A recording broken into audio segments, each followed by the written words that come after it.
Pemirsa, kita sudah terhubung dengan pengamat militer dari Institute for Security and Strategic Studies atau ISES, Khairul Fahmi.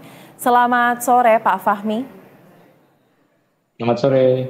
Baik Pak Fahmi, kita akan membahas terkait dengan apa yang saat ini tengah ramai diperbincangkan juga ya. Bahkan Gen Z pun ikut membahas terkait dengan hal ini. Saya ingin dengar dulu pandangan Anda terkait dengan polemik revisi Undang-Undang TNI yang saat ini tengah dikebut pengerjaannya oleh DPR dan pemerintah seperti apa? Iya, revisi Undang-Undang TNI yang sedang bergulir sekarang ini, ya memang sudah memunculkan berbagai perdebatan. Ya. Perubahan signifikan dalam rancangan aturan ini kan mencakup penambahan jumlah kementerian lembaga yang bisa diisi oleh perwira aktif TNI, kemudian perluasan tugas operasi militer selain perang, termasuk dalam pemberantasan narkoba, keterlibatan dalam pertahanan cyber, juga yang terkait dengan perpanjangan usia pensiun prajurit. Nah, di satu sisi perubahan ini kan diklaim sebagai penyesuaian terhadap realitas yang sudah berjalan dan juga kebutuhan atas kebutuhan beradaptasi atas dinamika penyelenggaraan negara dan pemerintahan gitu ya. Terus kemudian juga terkait juga dengan optimalisasi sumber daya ya di lingkungan TNI. Jadi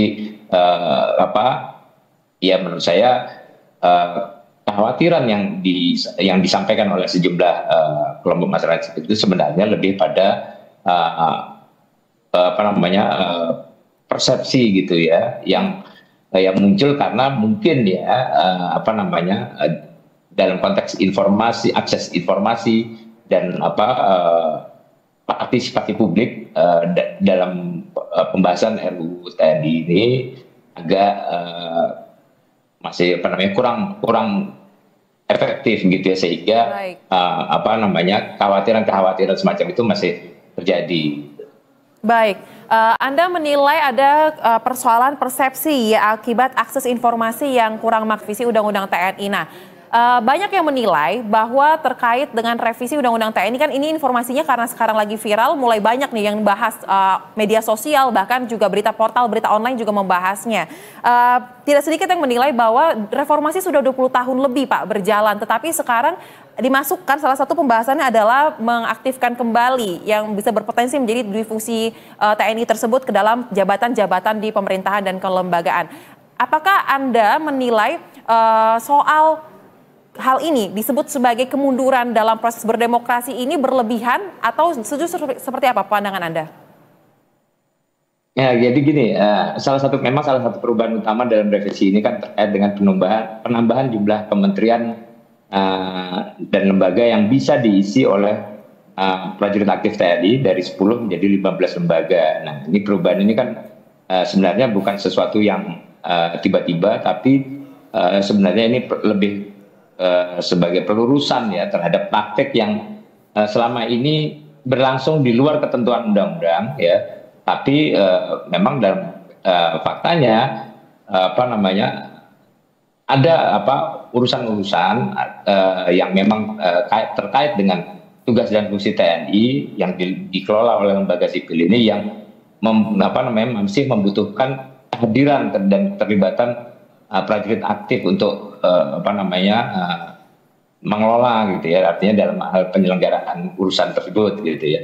Nah, juga di sisi lain gitu ya, sejak disahkannya Undang-Undang Nomor 34 Tahun 2004 ini kan banyak juga ya kementerian dan lembaga baru yang bermunculan, terutama yang punya kaitan dengan keamanan nasional, stabilitas negara, tapi karena belum tercantum dalam Undang-Undang TNI, penempatan prajurit aktif di lembaga-lembaga itu akhirnya menjadi semacam wilayah abu-abu gitu.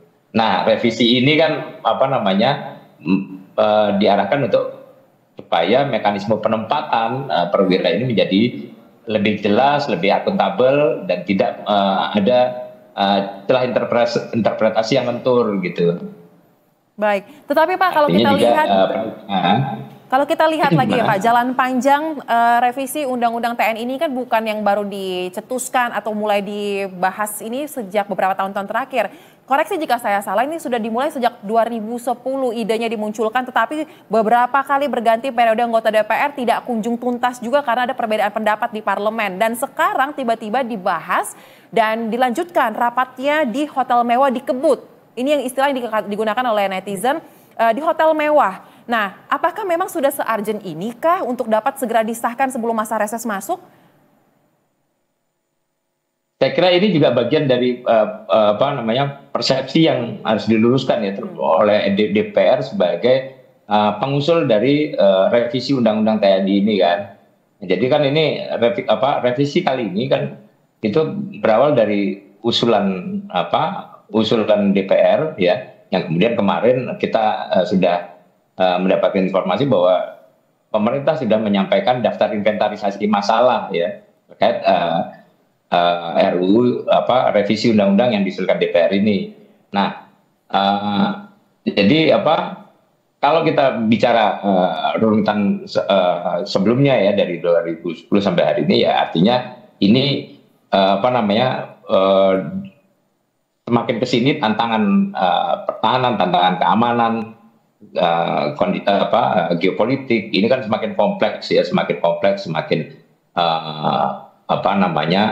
mengaburkan batas antara tantangan dan ancaman yang bersifat militer dan non militer. Ini juga perlu direspon dengan dengan menghadirkan ketentuan-ketentuan, aturan-aturan yang lebih adaptif gitu ya terhadap dinamika ancaman tadi gitu ya. Tapi saya kira revisi ini juga memang perlu dipastikan tidak untuk dibahas secara terburu-buru supaya benar-benar tidak bertentangan ya dengan prinsip supremasi sipil, dan juga ada batasan yang jelas supaya tidak terjadi perluasan peran TNI yang mengarah pada militerisasi birokrasi. Nah ini makanya nanti juga soal peraturan turunannya perlu dirancang dengan ketat. Tapi kalau soal prosesnya, saya kira DPR juga harus meluruskan apakah benar bahwa ini memang ditarget sampai dengan masa sidang berikutnya, karena peraturan nomor 1 tahun 2020 tentang tata tertib DPR itu, peraturan DPR nomor 1 tahun 2020 ini menyebutkan berbagai ketentuan soal mekanisme pembentukan undang-undang, dan saya kira tidak ada aturan yang mengharuskan dalam satu kali masa sidang begitu. Baik, tetapi kita tahu ya Pak ya, memang 2004 itu sudah sangat lama. Undang-Undang TNI ini memang sepertinya memang sudah perlu direvisi terbatas untuk menyesuaikan dengan perubahan zaman seperti Anda katakan tadi. Tetapi kan poin yang berubah kan 3 hal tersebut. Anda melihat terkait dengan kedudukan TNI yang dimungkinkan di bawah komando dari Menteri Pertahanan, soal di fungsi TNI tersebut sampai dengan batas usia pensiun ini sudah cukup untuk dapat menyelesaikan persoalan-persoalan yang datang dengan seiringnya perubahan zaman. Apakah justru harusnya sebenarnya diperluas lagi mungkin aspek yang lebih tepat lagi, tidak hanya terkait dengan 3 hal ini? Apakah Anda juga dilibatkan mungkin tim Anda Pak dalam proses pembahasan untuk mendapatkan berbagai perspektif dalam revisi undang-undang tersebut? Ya, kita berharap dilibatkan, tapi ternyata kan tidak. Ya, tapi gini ya, terkait perubahan ini, ya tentu sebenarnya idealnya tidak hanya 3 pasal, 3 ketentuan tadi yang direvisi, tapi juga lebih luas lagi mestinya ya, terkait dengan respon terhadap dinamika ancaman tadi ya, termasuk misalnya yang terkait tadi pertahanan cyber itu kan sebelumnya belum ada. Nah ini sebenarnya perlu lebih kuat daripada sekedar operasi militer selain perang ya, tentunya dengan batasan-batasan bahwa perluasan ketentuan itu menyangkut hal-hal yang bersifat militeristik gitu ya, bukan yang menyangkut domain sipil dalam konteks pertahanan cyber dan misalnya dan narkoba misalnya. Baik, nah berarti harusnya jika memang ingin memperkuat TNI lagi sesuai dengan perubahan tantangan zaman, pasal-pasal khususnya mungkin salah satunya terkait dengan ketahanan cyber juga dimasukkan ya dalam fokus revisi ya, bukan hanya 3 hal ini ya Pak ya? Iya kan apa namanya saat ini kan eh, yang sedang dibahas ya salah satunya adalah penambahan OMSP yang terkait dengan pelibatan TNI dalam urusan pertahanan cyber. Nah, ini yang apa saya kira juga sebenarnya sudah cukup merespon apa namanya kebutuhan dan dinamika ancaman tadi gitu ya. Nah, memang apa namanya batasan keterbatasan dalam revisi ini juga terkait dengan ada beberapa undang-undang lain yang juga harus lebih dulu berubah gitu ya. Baik. Jika undang-undang TNI ini harus mengatur secara lebih luas gitu. Baik, seharusnya memang lebih dijelaskan lagi dan lebih tepat sasaran lagi ya jika memang alasannya adalah untuk penempatan yang jelas dan juga menghadapi perubahan tantangan zaman. Kemudian saya ingin bertanya, sebelumnya kan sudah ada 10 kementerian lembaga yang bisa dijabat oleh TNI aktif dan ditambah 5 lagi. 5 itu diantaranya ada BNPT, BNPB, Kejaksaan Agung, Mahkamah Agung, bahkan juga KKP. Dan Anda melihat dari 5 ini memang perlu Pak keberadaan dari TNI aktif. Mungkin terkait dengan Mahkamah Agung dan juga Kejaksaan Agung. Pandangan Anda seperti apa?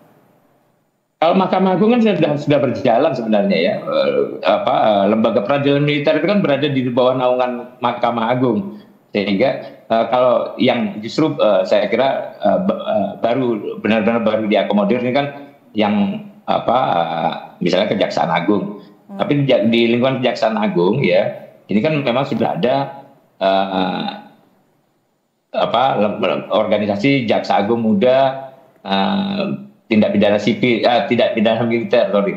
Nah itu kan saya kira penempatan prajurit aktif ke Kejaksaan Agung ini lebih terkait dengan memenuhi kebutuhan personil di lingkungan Jampitmil ini, gitu ya, bukan di di cabang-cabang organisasi kejaksaan yang lain, gitu. Jadi mestinya ini juga diperjelas ya oleh DPR ketika menyampaikan penambahan ini ya. Jadi dibatasi bahwa di Kejaksaan Agung ini yang boleh diduduki oleh TNI adalah di lingkungan Jampitmil, bukan di tempat yang lain misalnya, karena ini menyangkut hal-hal yang terkait dengan pidana militer dan perkara koneksitas kan gitu. Baik. Jadi memang ada urgensi di situ. Terus kemudian di KKP juga begitu. Nah, jangan lupa di Undang-Undang TNI yang ada sekarang, TNI AL itu masih diberikan kewenangan untuk melakukan penegakan hukum dan keamanan di laut. Jadi konteksnya di situ. Ya, sementara Kementerian Kelautan dan Perikanan ini kan juga memiliki kewenangan penegakan hukum. Nah, ini yang perlu disinkronkan sehingga TNI AL juga layak lah untuk terlibat dalam konteks penyelenggaraan urusan KKP.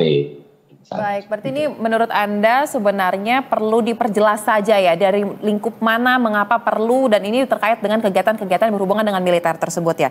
Kemudian saya ingin tanya lagi nih Pak Fahmi. Sebenarnya kalau kita lihat lebih dalam lagi dan kita pahami mengenai apa yang bergulir di sosial media sekarang adalah perdebatannya dui fungsi ABRI ini seperti membuka luka lama. Karena mungkin jika kita ingat saat itu ketika dui fungsi ABRI terjadi, banyak TNI aktif yang duduk di jabatan-jabatan sipil, tidak hanya sebagai duta besar tapi juga kepala daerah, bahkan juga duduk di petinggi-petinggi perusahaan negara. Nah, pertanyaan saya, kala itu dinilai terjadi demokrasi yang semakin terkikis dan juga ada faktor arogansi ternyata yang menyebabkan masyarakat sipil merasa mengapa dui fungsi ABRI ini seharusnya dihapuskan dan sudah dihapuskan lalu sekarang tiba-tiba akan dimunculkan. Nah, yang jadi pertanyaan saya juga adalah apa yang menjadi jaminan jika revisi undang-undang ini benar-benar dilakukan nanti dan disahkan dan dui fungsi ABRI juga kembali atau TNI ini kembali muncul, arogansi ini tidak terjadi lagi, Pak? Ini Mbak, terkait dui fungsi ya di masa lalu, ya terkait dui fungsi di ABRI di masa lalu. Pertama yang harus dipahami, ABRI pada saat itu bukan hanya TNI tapi juga Polri ya. Dan saya kira efektivitas dui fungsi di masa lalu itu semakin kuat itu justru karena adanya perangkat penegakan hukum di bawah lingkungan ABRI ini, di dalam lingkungan ABRI. Sehingga itulah yang mendasari kenapa reformasi tahun 98 kemudian juga mengarah pada pemisahan antara TNI dan Polri. Artinya supaya mereka tidak dalam satu induk organisasi yang sama, dan itu menjadi super body, menjadi punya kewenangan dan kekuasaan yang sangat besar begitu, yang itu kemudian bisa digunakan untuk melanggengkan kekuasaan kan gitu. Nah, yang kedua ya terkait dui fungsi ini, dui fungsi ini sebenarnya hal yang paling mengkhawatirkan itu bukan dalam konteks penempatan prajurit dalam jabatan sipil ya, tapi lebih pada keterlibatan TNI dalam urusan politik dan bisnis. Nah, karena itulah makanya kalau saya masih bisa memahami konteks penambahan kementerian dan lembaga, tapi saya menolak ya untuk menghapuskan larangan berbisnis bagi TNI. Nah, ini karena konteksnya dui fungsi itu terkait dengan politik dan bisnis, bukan sekedar penempatan jabatan sipil. Baik, terakhir Pak, singkat saja mungkin kembali yang Anda katakan, ini merupakan persoalan persepsi dan komunikasi. Lantas menurut hemat Anda, bagaimana DPR seharusnya bisa meluruskan terkait dengan hal ini agar tidak menjadi bola liar di ruang publik? Iya, saya kira pertama sikap terbaik untuk menanggapi revisi ini menurut saya bukan menolak atau menerima revisi ini secara mentah-mentah, tapi justru kita kawal supaya tetap berada dalam jalur yang konstitusional dan sesuai dengan kepentingan nasional gitu ya. Tapi di sisi lain kita juga berharap bahwa karena ini undang-undang yang saya kira sangat strategis. Baik. Ya tentu DPR juga harus meningkatkan akses informasi dan akses partisipasi publik dalam pembahasan RUU ini supaya tidak ada lagi persepsi-persepsi yang kemudian ternyata melebihi dari apa yang sebenarnya dibahas dalam revisi Undang-Undang TNI ini. Baik, kita nantikan bagaimana langkah konkret DPR untuk dapat memberikan penjelasan kepada publik terkait dengan revisi Undang-Undang TNI yang seperti dikebut. Apa sih yang diburu sebenarnya ya? Terima kasih Bapak Khairul Fahmi, pengamat militer ISES, telah bergabung bersama kami di Berita 1 Sore. Salam sehat, selamat beraktivitas. Terima kasih Mas Susan.